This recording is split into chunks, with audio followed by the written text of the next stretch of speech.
All right, students. So let's start our lecture. Good afternoon to everyone.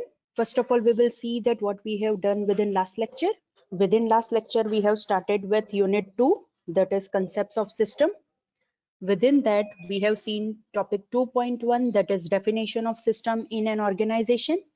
That is, we have seen definition of system. Then we have seen that what are the importance of it, which are the two major areas we need to consider within information system, what is quality information, then the definition of information system. Then there are some terminologies which we need to study related to the system. Then we have seen some terminologies related to the system, that is system boundary, configuration, knowledge. Then what is the importance of knowing the outcome of the system. Then system performance and standards. Within that, we have seen efficiency, effectiveness. Then what is system performance standard, that we have seen. Then what is system variable and system parameters. Then we have seen modeling system, that why we need a model, right, to understand the complex real world system. Then we have seen definition of model. Then types of model, within which we have seen 4 types of model, that is narrative model, physical model, schematic model, and mathematical model, right? These were the things which we have covered within topic 2.1, that is definition of system in an organization. After that, we have started with topic 2.2, that is types of system. Within that, first of all, we have seen 2.2.1, that is deterministic and probabilistic system. And then we have seen 2.2.2, that is open and closed system. After that, we have also seen some other systems, that is simple system, complex system, adaptive system, non-adaptive system, permanent system, temporary system, and by the end we have seen stable system and dynamic system. And within this stable system, we have also seen what is ultra stable system, right? So students, these were the different types of system which we have covered within last lecture. Now let's continue the same topic, that is other systems which we need to know.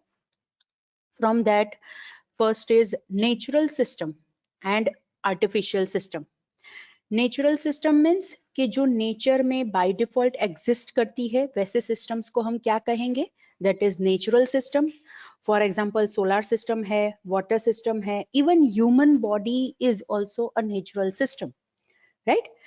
Means in short we can say कि जो nature में जो सारी systems exist करती है, या फिर nature through जो सारे सिस्टम्स जो एग्जिस्ट करती है, वो सारे सिस्टम को हम नेचुरल सिस्टम कह सकते हैं. And another is artificial system. Artificial system means which is manufactured, right? जो बनाई है human being ने, that is known as artificial system.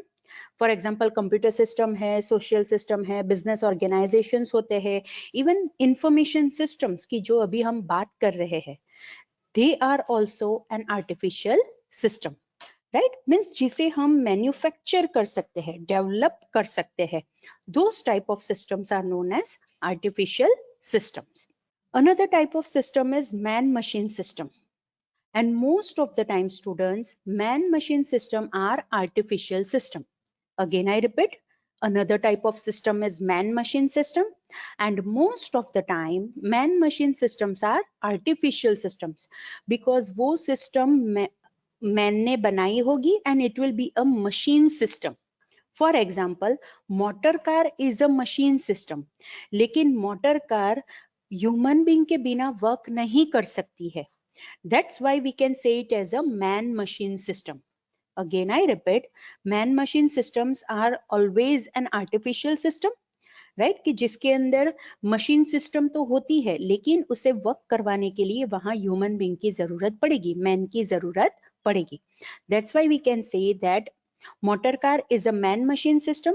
Obviously motor car is a machine system, but अगर मोटर कार को चलाना है, उसे वर्क करवाना है, तो वहां पे पर्सन की जरूरत पड़ेगी.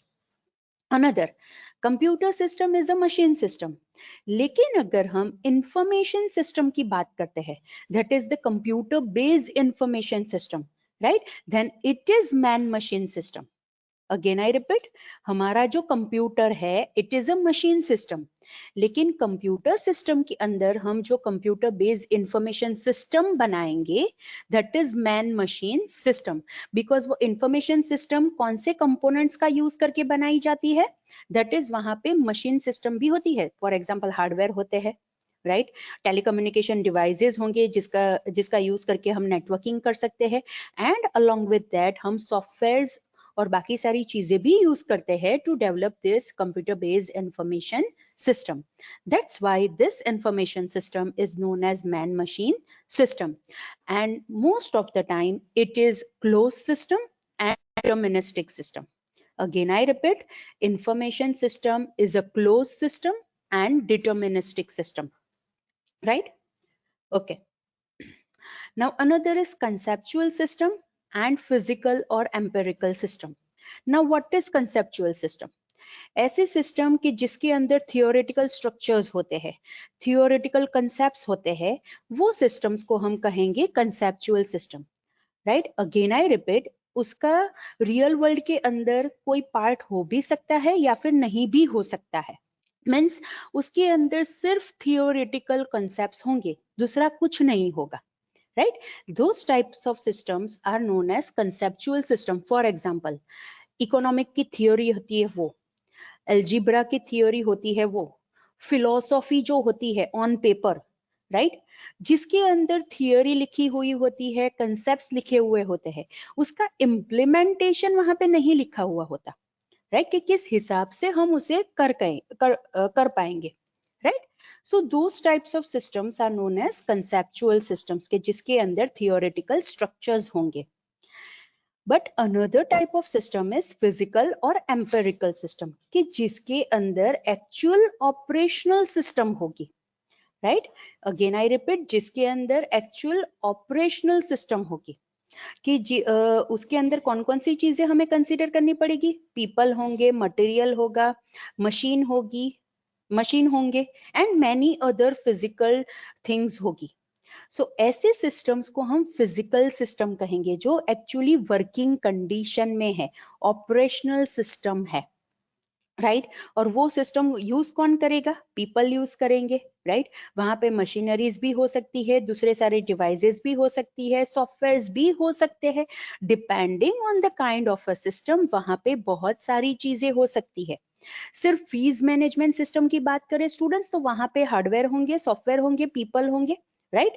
लेकिन अगर हम अटेंडेंस मेंटेनेंस सिस्टम का यूज करते हैं और उसके अंदर भी अटेंडेंस कलेक्ट करने के लिए या फिर check in checkout time collect करने के लिए अगर हम वहां पे कोई बायोमेट्रिक सिस्टम का यूज करते हैं और वो बायोमेट्रिक सिस्टम को हम हमारे सॉफ्टवेयर के साथ इंटरैक्ट करवा रहे हैं, then to that system is known as physical system or empirical system, because वहां पे working system है, operational system है, right? So these are two another types of system, that is conceptual system and physical system. Now another two concepts are subsystem and supersystem. सब system का meaning क्या होता है, बहुत बड़ी सिस्टम को हम जो स्मॉलर पार्ट्स के अंदर डिवाइड करेंगे, दो smaller parts are treated as subsystem. Again I repeat, बहुत बड़ी सिस्टम को जब हम स्मॉलर पार्ट्स के अंदर डिवाइड करेंगे, दो small systems will be treated as subsystem of that large system. For example, कल मैंने आपको समझाया था कि कॉलेज मैनेजमेंट सिस्टम है, लेकिन कॉलेज मैनेजमेंट सिस्टम के छोटे छोटे पार्ट्स हम इस हिसाब से भी बना सकते हैं, that is fees management system होती है, अभी मैंने बोला अटेंडेंस कलेक्शन सिस्टम हो सकती है, ऑनलाइन एग्जामिनेशन सिस्टम हो सकती है, पेरोल सिस्टम हो सकती है। तो कॉलेज मैनेजमेंट सिस्टम एक बहुत बड़ी सिस्टम है, उसके अंदर हम ऐसे छोटे छोटे सब सिस्टम्स कंसिडर कर सकते हैं, राइट। यहाँ पे जो मैंने एग्जाम्पल लिखा है वहां पे मैंने इस हिसाब से लिखा है कि बिजनेस एक सिस्टम है, लेकिन उसके अंदर जो प्रोडक्शन डिपार्टमेंट है, डिस्ट्रीब्यूशन ऑफ गुड्स की जो गुड्स का जो डिपार्टमेंट है, they are considered as a subsystem of the business, right. And what is super system? Super system मतलब अभी हमने यहाँ पे जो बड़ी सिस्टम की बात की, that system is known as super system. Means we can say this super system is extremely large and complex system, right? जैसे college management system, it can be treated as a super system, and उसके subsystems कौन से होंगे? Fees management system, payroll system, online examination system, attendance collection system, right? वो सारे उसके subsystems हो सकते हैं, right? So students, this is another concept, that is subsystem and super system. All right. Now अब तक जो हमने पढ़े, they are different types of systems, right? कि जो आपको याद रखने हैं. That is super system, subsystem, physical system, conceptual system, man-machine system, natural system, artificial system, right? And remaining systems which we have studied yesterday. These are different types of systems के जो आपको याद रखने हैं, right? Okay. अब हम क्या देखते हैं कि ऑर्गेनाइजेशन के अंदर की सिस्टम की टाइप्स के हिसाब से हम उसे क्लासिफाई करते हैं, right? Again I repeat, organization के अंदर जो डिफरेंट काइंड्स ऑफ सिस्टम है उसके टाइप्स के हिसाब से हम उसे क्लासिफाई करते हैं. फॉर एग्जाम्पल, एक कंपनी है, कंपनी के अंदर जो ऑफिस क्लीनिंग सिस्टम है, जो बिजनेस आवर्स के बाद करते हैं. अगेन आई रिपीट, एक कंपनी के अंदर ऑफिस क्लीनिंग सिस्टम है कि जो बिजनेस आवर्स के बाद करते हैं. It can be treated as a simple system and stable system. Again I repeat, it can be treated as a simple system and stable system, right? क्यों? पहले से फिक्स है कि ऑफिस क्लीन करनी है. कब क्लीन करनी है? बिजनेस आवर्स खत्म होते हैं उसके बाद ये ऑफिस क्लीन करनी है. इट मीन्स सारी चीजें इसके अंदर कांस्टेंट है कि बिजनेस आवर्स कंप्लीट होंगे उसके बाद ऑफिस क्लीन का काम शुरू करना है. And obviously it works in a steady manner, right? Again I repeat, it works in a steady manner, right? That's why जो ऑफिस क्लीनिंग सिस्टम है हम उसे सिंपल और स्टेबल सिस्टम के हिसाब से क्लासिफाई कर सकते हैं, right? Another type of system, हमारे ऑर्गेनाइजेशन के अंदर जो भी सारी अकाउंटिंग सिस्टम्स है, अगेन आई रिपीट, हमारी ऑर्गेनाइजेशन के अंदर जो भी सारी अकाउंटिंग सिस्टम्स है जिसके अंदर हम cash, stock, attendance of the employees, वो सारी चीजें हम मेंटेन करते हैं, those systems are known as closed systems. Again I repeat, those systems will be closed systems. क्यों? पहले से ही उसके अंदर rules and regulations and principles decide किए गए हैं कि ये सिस्टम इसी हिसाब से वर्क करेगी. एनवायरमेंट में क्या हो रहा है, वो सिस्टम के बाहर क्या हो रहा है, उससे कोई मतलब नहीं है. पहले से उसके अंदर रूल्स एंड रेगुलेशंस डिफाइन किए गए हैं, वो उसके ऊपर ही वर्क करेगी. That's why accounting systems are closed systems in an organization. Another, marketing system होती है, टेलीकम्युनिकेशन सिस्टम होती है, फोरकास्टिंग सिस्टम होती है. They are known as open systems. क्यों? मार्केटिंग करना है भैया तो ऑब्वियसली हमें एनवायरमेंट, ग्लोबल मार्केट के हिसाब से मार्केटिंग करना पड़ेगा. कम्युनिकेशन करना है तो ऐसा तो नहीं है कि सिर्फ ऑर्गेनाइजेशन के अंदर ही कम्युनिकेशन होगा. नो, ऑर्गेनाइजेशन के बाहर भी जो पीपल है उनके साथ भी कम्युनिकेशन करना रहेगा. फोरकास्टिंग सिस्टम का मीनिंग क्या होता है? कल मैंने आपको समझाया था. फॉर एग्जांपल वेदर फोरकास्टिंग, कि पहले से हम समझ लेते हैं, पहले से हम प्रिडिक्ट कर लेते हैं कि ओके नेक्स्ट वीक रेन होने वाला है. that is an example of forecasting system. For example, अगर हम ऑर्गेनाइजेशन की बात करें तो प्रीवियस मंथ के सेल्स के हिसाब से हम नेक्स्ट मंथ का सेल प्रिडिक्ट करते हैं, राइट? कि फॉर एग्जांपल प्रीवियस मंथ में 100 प्रोडक्ट सेल हुई थी, may be possible next month के अंदर 110 प्रोडक्ट सेल हो. That is forecasting system, right? So this systems are open systems because ये सारी सिस्टम्स को वर्क करने के लिए सिस्टम के बाहर का जो एनवायरमेंट है, सिस्टम बाउंड्री के बाहर का जो एनवायरमेंट है, उसके साथ भी उसे इंटरैक्ट करना पड़ेगा. That's why marketing system, communication system and forecasting system are treated as an open system because उसे सिस्टम की बाउंड्री के बाहर भी जो एनवायरमेंट है उसके साथ भी उसे इंटरैक्ट करना पड़ेगा, राइट? ऑलराइट, अनदर, जो सक्सेसफुल कंप्यूटर मैन्युफैक्चरिंग कंपनी है, right, that system we can say it is a complex and dynamic system. Again I repeat, जो कंप्यूटर मैन्युफैक्चरिंग कंपनी है that is complex system and dynamic system. Obviously अगर हमें computer manufacture करना है तो आपको पता है स्टूडेंट्स के कंप्यूटर के अंदर तो कितने छोटे छोटे पार्ट्स होते हैं, राइट? तो वो मैन्युफैक्चरिंग करने की सिस्टम ऑब्वियसली कॉम्प्लेक्स ही होगी. And another thing is dynamic है, बिकॉज जैसे जैसे टेक्नोलॉजी अपग्रेडेशन आ रहे हैं हमारी सिस्टम कंप्यूटर मैन्युफैक्चरिंग करने की सिस्टम भी चेंज होनी चाहिए. That's why it is dynamic system. उसके अंदर कोई भी चीज स्टेबल नहीं है, राइट? इसीलिए मैंने यहाँ पे लिखा है it operates in a changing environment. जैसे जैसे एनवायरमेंट चेंज होता है वैसे वैसे ये कंप्यूटर मैन्युफैक्चरिंग की जो सिस्टम होगी वो भी चेंज होगी. That's why we can say that it is a complex system and dynamic system. Okay, another, अगर कोई कंपनी नॉन एडप्टिव है, अगेन आई रिपीट, अगर कोई कंपनी नॉन एडप्टिव है तो हम ऐसा कह सकते हैं कि वो लॉन्ग टाइम तक सरवाइव नहीं कर सकती. अगेन आई रिपीट, अगर कोई कंपनी नॉन एडप्टिव है, नॉन एडप्टिव सिस्टम मतलब क्या? एनवायरमेंट में अगर जो भी चेंजेस आ रहे हैं अगर उसके हिसाब से हम चेंज नहीं होंगे that is known as non adaptive system. It means कि अगर company is working on non adaptive system तो वो लॉन्ग टाइम तक सरवाइव नहीं कर सकती, बिकॉज हमें पता है कि एनवायरमेंट के अंदर बहुत सारे चेंजेस आ सकते हैं और अगर हम वो चेंजेस के हिसाब से खुद की कंपनी के अंदर जो भी सिस्टम्स है उसे चेंज नहीं करेंगे तो हम लॉन्ग टाइम तक सरवाइव नहीं कर सकते, राइट?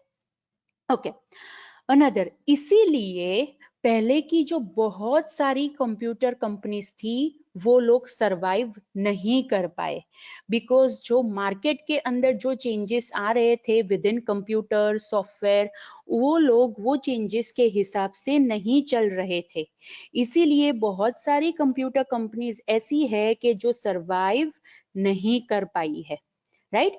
ऑब्वियसली अगर हमें ये डायनामिक एनवायरमेंट के अंदर, डायनामिक मार्केट के अंदर सरवाइव करना है तो हमें एडप्टिव सिस्टम के हिसाब से वर्क करना पड़ेगा. What do you mean by adaptive system? Adaptive system मतलब ऐसे सिस्टम कि जो अगर एनवायरमेंट में चेंजेस आते हैं वो एडप्ट करके खुद के अंदर चेंजेस ला सके ताकि वो लॉन्ग टाइम तक सरवाइव कर सके. लेकिन अगर हम उस हिसाब से नहीं चलेंगे तो हम सरवाइव नहीं कर पाएंगे, राइट? इसीलिए IBM इज द कंपनी कि जो अभी भी सरवाइव कर रही है बिकॉज IBM ने खुद को री इन्वेंट किया. अगेन आई रिपीट, IBM ने खुद को री इन्वेंट किया. पहले वो क्या कर, वो पहले सिर्फ मेन फ्रेम कंप्यूटर्स मैन्युफैक्चर करती थी. अगेन आई रिपीट, पहले जो IBM कंपनी सिर्फ मेन फ्रेम कंप्यूटर्स ही मैन्युफैक्चर करती थी, लेकिन अब वो सारे क्लासेस ऑफ कंप्यूटर, सारे types of computers, softwares and even IBM has also become a service provider, right? जैसे जैसे मार्केट के अंदर चेंजेस आते गए, जैसे जैसे एनवायरमेंट के अंदर चेंजेस आते गए उस हिसाब से IBM एडप्ट करती गई. अगर हम एडप्टिव नहीं रहेंगे, हम नॉन एडप्टिव मैनर में ही वर्क करेंगे तो हम ये मार्केट के अंदर सरवाइव नहीं कर पाएंगे. बिकॉज अगर हम मार्केट के हिसाब से, मार्केट में जो चेंजेस आ रहे हैं उस हिसाब से, टेक्नोलॉजी में जो चेंजेस आ रहे हैं उस हिसाब से अगर हम हमारी कंपनी के अंदर चेंजेस नहीं करेंगे, राइट, तो हम ये मार्केट के अंदर सरवाइव नहीं कर पाएंगे. इसीलिए we can say that IBM is a very good example of an adaptive system. Because IBM पहले सिर्फ मेन फ्रेम कंप्यूटर्स बनाती थी, लेकिन अब वो सारे डिफरेंट टाइप्स ऑफ कंप्यूटर्स बनाती है, इवन सॉफ्टवेयर्स भी डेवलप करती है and even IBM has also become service provider, right? अगर वो इस हिसाब से खुद को री इन्वेंट नहीं करती देन जैसी दूसरी सारी कंपनीज, कंप्यूटर कंपनी सरवाइव नहीं कर पाई वैसे ही IBM भी सरवाइव नहीं कर पाती. But IBM has become adaptive system उसने चेंजेस के हिसाब से खुद के अंदर चेंजेस किए, right, and that's why now that IBM is working in a very good manner, right? All right, so students, this is all about the topic that is classifying organization by system types, right? हमें organizations को classify करने थे according to the system types, वो हमने यहाँ पे देखा कि किस हिसाब से हम उसे classify कर सकते हैं, right? All right. And students, this is the end of unit 2. Again I repeat, this is the end of unit 2, कि जिसके अंदर सिलेबस के अंदर जो टॉपिक्स लिखे थे वो तो हमने पढ़े ही, बट अलोंग विद दैट जो दूसरे सारे टॉपिक्स भी ये यूनिट के अंदर कंसिडर करने थे वो भी हमने यहाँ पे कंप्लीट कर दिए, राइट? ऑलराइट,